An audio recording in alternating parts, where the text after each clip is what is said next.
Bien hallados, bienvenidos, queridos telespectadores de TV4, a una nueva edición del Cultural Quadre en Blanc. Boinas y sotanas va a ser nuestro primer argumento de nuestro amigo, el escritor Pedro Gómez. Edición esta 860 de Quadre en Blanc. Pedro, bien hallado, bienvenido a Quadre en Blanc 860.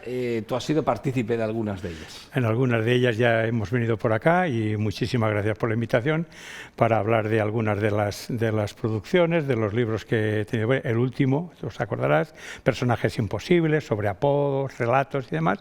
Y este, Boinas y sotanas, la última novela que ha surgido. Bueno, de personajes imposibles, que lo eran, a totalmente posibles, porque estamos ante una novela histórica en este caso, ¿no?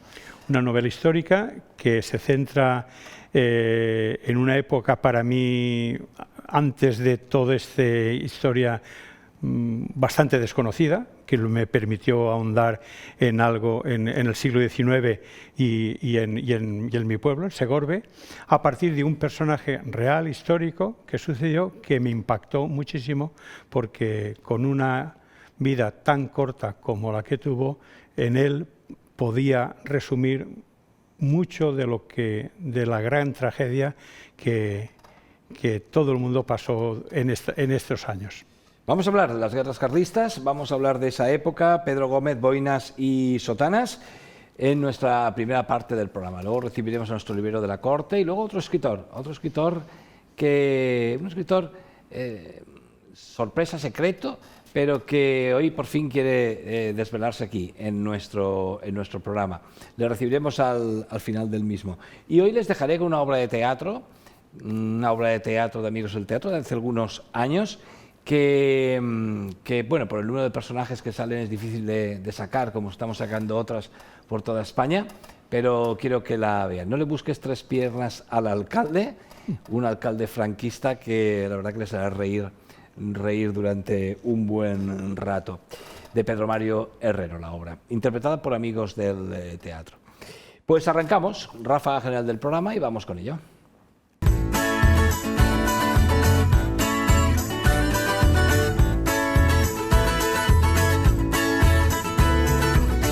Boinas y sotanas, y le hablaba a Pedro de que, bueno, es una época que a mí también estoy a ver si puedo sacar adelante un texto dramático en esta época también, ambientado en 1840, porque como tú decías, es una parte de la historia que no ha sido tan y tan tratada literariamente como otras, ¿no?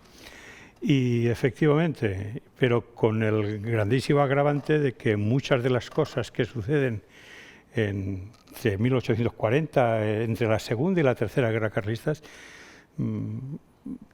muchísimas cosas se van repitiendo, parece que de una manera esperpéntica, siglos después, años, décadas después, siglos después.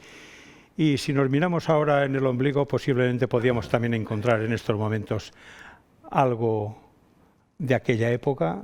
No hablaríamos de carlismos, pero hablaríamos a lo mejor de otros sismos. Otros sismos porque la verdad es que la historia de España es una historia a base de hostias, hay que decirlo así. Nos extrañamos ahora de la violencia verbal de nuestros políticos en los medios, y más ahora con la época electoral y todo está asco realmente, porque creo que además no traslada tampoco cómo nos llevamos los españoles de uno u otro color, no distinguimos a nuestros amigos por ideologías. Pero bueno, ahora con la democracia el sistema de pegarse es este, ¿no? En los medios, pero entonces no, hablamos de una época de guerras civiles permanentes. Permanente.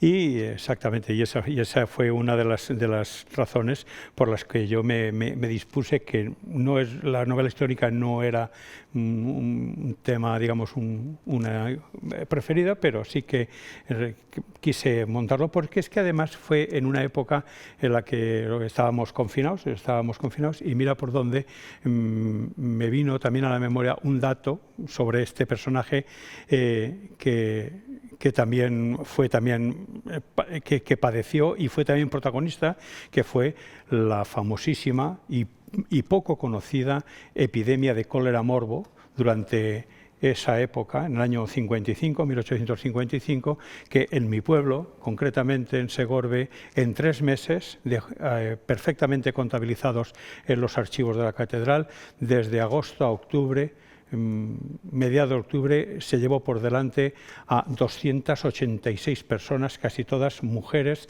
de cierta edad. Es un alto porcentaje de la población, ¿no? Un porcentaje grandísimo en una población más o menos estable de 7.500 habitantes. ¿Quién es? ¿Quién ha sido este Valentín Garcerán? Fue hijo de una de las familias más importantes de Segorbe, la familia Garcerán. La familia Garcerán es muy conocida allí.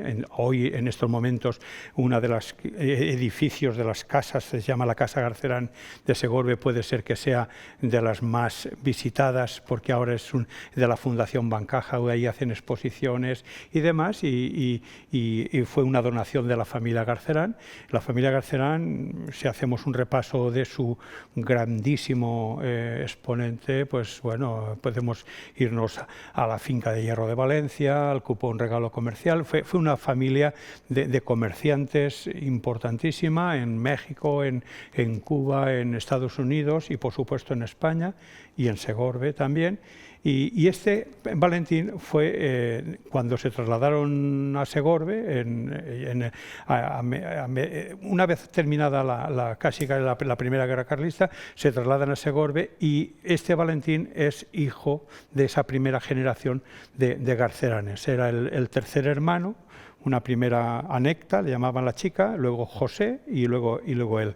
Y mira por dónde, este Valentín surgió, parece ser que tenía muchos recursos a nivel de, como chaval, pues para estudiar y demás, y también, como se sentían de alguna manera el padre pues un poco en deuda, porque también tenía ciertos sentimientos muy de tipo social, aunque lógicamente era un propietario hasta allá, pues quiso de alguna manera compensar, de alguna manera, si se puede decir así, pues todo lo que había él adquirido a través de las subastas de propiedades y demás, dándole a este hijo la oportunidad de colaborar con el clero. Allí en Segorbe el obispado es un factor, ya no se puede decir importante, se puede decir ineludible. Eso te iba a preguntar, porque ¿cuál era el papel de la Iglesia en ese momento? Pues el papel de la Iglesia, como en ese momento y en otros, allí en Segorbe ha sido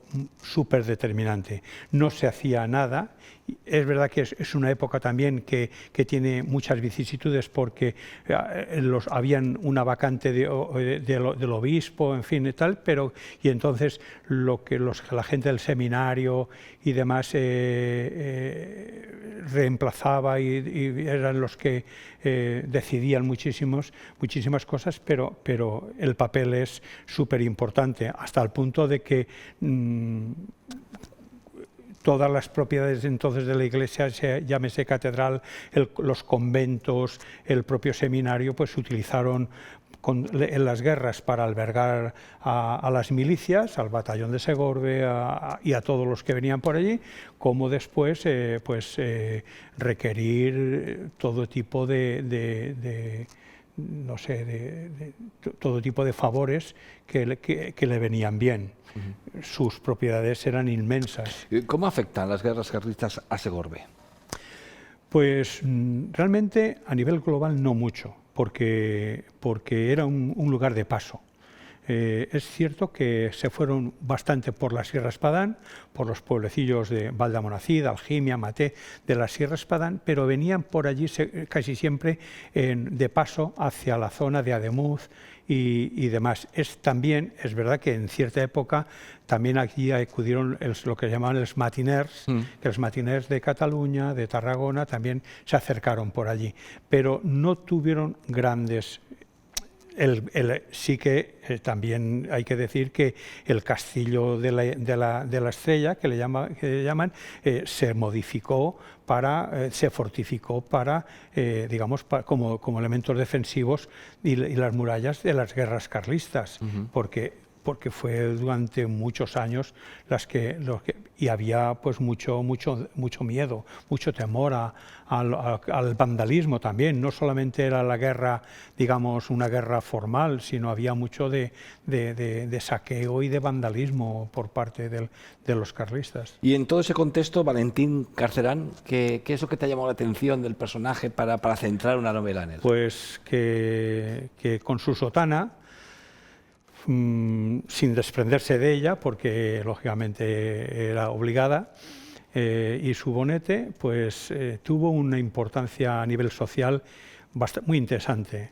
Con 15 años, siendo seminarista, estando ya en el seminario avanzado, pues con permiso del rector y con permiso del deán... Perdona, ¿tuvo clara su vocación desde el principio o fue imposición paterna?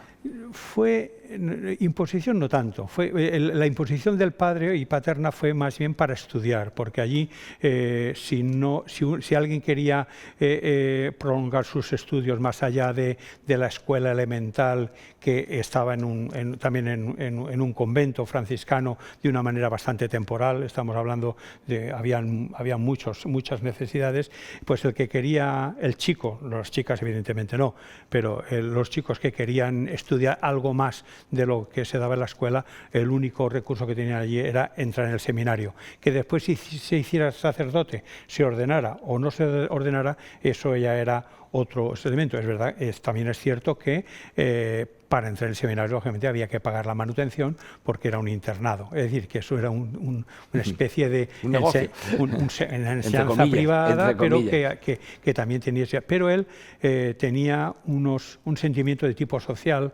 algo social que esos estudios en el seminario le vinieron muy bien, y porque también le permitieron conectar pues con los clásicos, con la filosofía y también con autores que entonces no estaban demasiado bien vistos ni mal vistos, algunos estaban totalmente desconocidos, pero eran de la Ilustración francesa, que él también bebió mucho de Diderot y de gente que después de alguna manera pues se compuso todo su bagaje intelectual desde un punto de vista liberal, democrático y conectando con la Constitución de Cádiz. ¿Y qué papel jugó nuestro protagonista?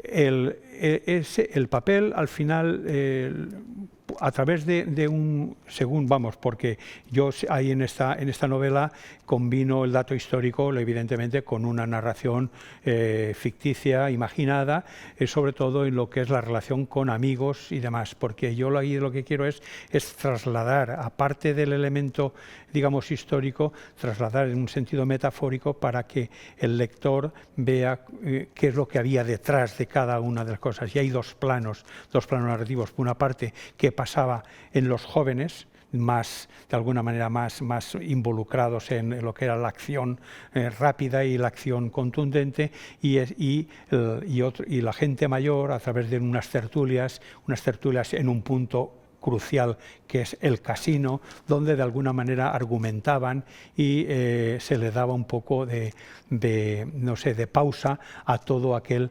montaje abrumador que vivían. Valentín, pues cogiendo ese requerimiento, digamos, de tipo liberal, pues en un momento determinado mira por dónde, y aprovechando que la influencia que él podía tener como sacerdote ya ordenado, sin capilla, porque sí que al final le hicieron capellán municipal, porque no había capilla, pero sí que lo hacen nada menos que director del primer centro de estudios republicanos de Segorbe, el núcleo de lo que fue después el Partido liberal republicano. Un sacerdote director de centro de estudios republicano. Entonces le llamaban un centro de estudios, y él se dedicaba pues a hacer lecturas con jóvenes, con mayores, para de alguna manera pues trasladarles ese saber ilustrado, que después fueron lo que de alguna manera fue el germen del pensamiento ya no digamos más revolucionario, marxista, que venía por otro conductos, pero sí el liberal republicano que ilustró la Primera Guerra Pública. Has hablado de sus amigos, tendría enemigos también este hombre, ¿no? Es el tema, que aquí tiene el protagonista contrario a él, le llama un tal Fernando, imaginado, pero que efectivamente, tanto de los padres como él, sí hay un antagonista que de alguna manera representa digamos, los valores opuestos a los que él defendía, y centrado sobre todo en esa defensa a ultranza de un carlismo que utilizaba el tema dinástico y el tema isabelino y el tema como excusa, ¿no? Realmente, como una excusa para hacerse con el poder, ni más ni menos. Y este antagonista también forma parte importante de esta novela. Él y un elemento por ahí un poco extraño, que al final es el que, bueno, tampoco, no vale la pena tampoco descubrir demasiado, porque también tiene que ser interesante lo que va sucediendo, pero que parece ser que un elemento que siempre estaba totalmente olvidado en la historia y en la cotidianidad del momento, pues yo me quería hacerle también protagonista, que es una mujer. Una mujer muy olvidada, pero que aquí en esta novela el lector, la lectora, al final encontrará su punto. Oye, es una novela densa, has hablado de la pandemia. ¿Cuánto tiempo te ha llevado escribirla? Escribirla, 2 años. 2 años, ¿no? 2 años. Comencé con la pandemia, porque me ha obligado a estudiar muchísimo, a documentarme mucho, a requerir la ayuda de muchos amigos y de allí de Segorbe que han estudiado y que son, en fin, que están metidos en el Instituto de Cultura del Alto Palancia, y en fin, Guerrero, Carot, en fin, hay mucha Vicente Palomar, mucha gente que me ayudó a encontrar elementos que de alguna manera fueran creíble la ficción, porque está claro que es una novela histórica, hay datos reales, pero la ficción tiene que estar también argumentada con elementos circunstanciales, pero que también tengan su verosimilitud. Un ejemplo, me costó mucho en un momento determinado que la banda de música del pueblo sale a la calle en los primeros carnavales que se montaron en el pueblo, averiguar qué podían haber estado tocando la banda del pueblo en aquel momento. Y no me resultó nada fácil, porque era una información complicada. No podía decir, de archivo, ¿no? Y de documentación. Claro, no podía decir que estaban tocando algo que a lo mejor era una zarzuelilla que a lo mejor se había estrenado 2 años después. Y ese es el problema. Es lo difícil, ¿no? de la novela histórica y de tratar la historia. Que hay que documentarse y luego incorporar la ficción y que quede de una manera creíble. Pedro, te pillé el otro día presentándola, una casualidad, te pillé el otro día presentándola en la Biblioteca de Castellón. En la Biblioteca de Castellón, porque tengo siempre hay un compromiso con la dirección, porque claro, ahí pues es un punto también de cultura, y entonces además está allí Eloy, en fin, hay amigos de la poesía y demás, y llega un momento y dices, sí, pues mira, una presentación allí, pero ya te digo, pero luego lógicamente pues las firmas y demás, pues lógicamente pues en argot con Juan Vigo y compañía, que será lo que toque. Ahora voy a hacer una presentación también en Segorbe. Hombre, ahí es obligatorio. Lógicamente. En el casino, porque es un punto esencial. ¿Casino republicano o casino? Efectivamente, fue un casino republicano, pero que ahora es el Círculo Segorbino desde siempre, y allí voy a presentarla con los amigos de allí. Ahí la monarquía, Pedro, todo lo que genera, ¿te has dado cuenta? Pero bueno. En fin. Pedro, pues muchísimas gracias por acompañarnos, y de verdad que me lo voy a leer porque quiero documentarme de esa época. Sí, además coincide con lo que tú has comentado de lo que tú vas a hacer. Sí. Coincide, 1840 nace este Valentín, 1873 muere acribillado a balazos en la Cruz Cubierta de Jérica, y precisamente este 19 de agosto se van a cumplir 150 años. ¿Muere acribillado? Sí, lo mataron los de Cucala y su gente carlista, vinieron a Segovia por él. Cuando entraron en la Tercera Guerra Carlista, lo buscaron expresamente a él porque creían que podía negociar con los republicanos o los de allí, que podía negociar su rendición.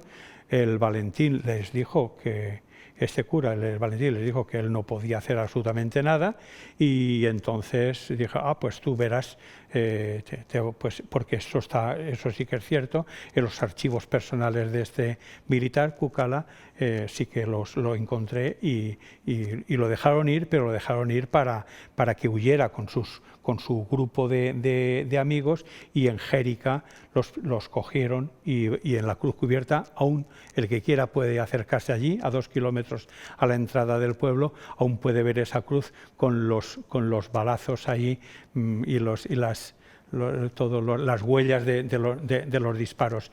Y yo te decía que el día 19 de agosto, fue un 19 de agosto de 1873, se van a cumplir efectivamente 150 años de esa muerte. Luego, en los periódicos republicanos, el Combate, la Nueva España y demás, sí que de alguna manera quisieron rendirle homenaje a esa muerte heroica, porque sí que se tomó a este Valentín como un mártir del valor republicano. Sí, tiene la esquela, la novelita. Ahí la he metido ahí como un complemento del libro. Pues Pedro, muchas gracias por tu visita. Un placer. A ti, faltaría más, Antonio. Boinas y sotanas de nuestro amigo Pedro Gómez. La verdad es que una delicia, y estaremos atentos a esa presentación en la librería Argot, como no puede ser de otra manera. Nuestra librería colaboradora Me Voy con Música. La María es una de las cantantes programadas en Nits al Claustre, Museo de Bellas Artes de Castellón, para este veranito. Aquí la escuchamos, venga.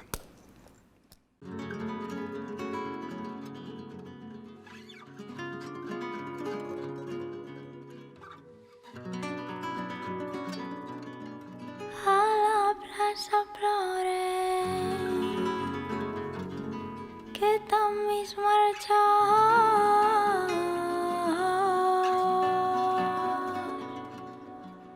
i a la plaça parlem que també has cantat.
La semana que viene nos visitará en persona Calo Carratalá, así me lo ha prometido, uno de los artistas valencianos más contemporáneos, más importantes y que está exponiendo por todo el mundo. Calo Carratalá vendrá a Quadern en Blanc la semana que viene con su última obra, el reportaje de su última obra, como adelanto a lo que será esa entrevista. Les dejamos los próximos minutos.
Y nos vamos, pero les dejo con el tráiler del espectáculo chungo de el grandísimo actor español Luis Zaera, gallego Luis Zaera, que vendrá pronto por Villarreal, será en el mes de septiembre. Por lo tanto, con el adelanto de ese espectáculo les dejamos unos consejos publicitarios. En la vuelta hablamos con nuestro librero de la corte, don Ismael Bonet.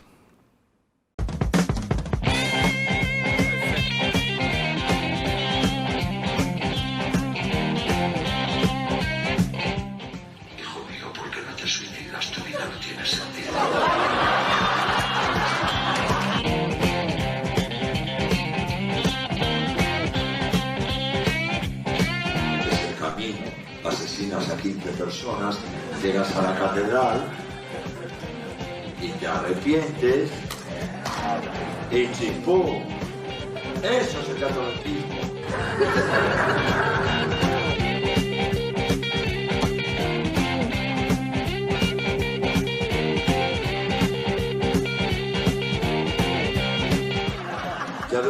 Ya dejé, perdón, esta luz ambiente así, tipo puticlub.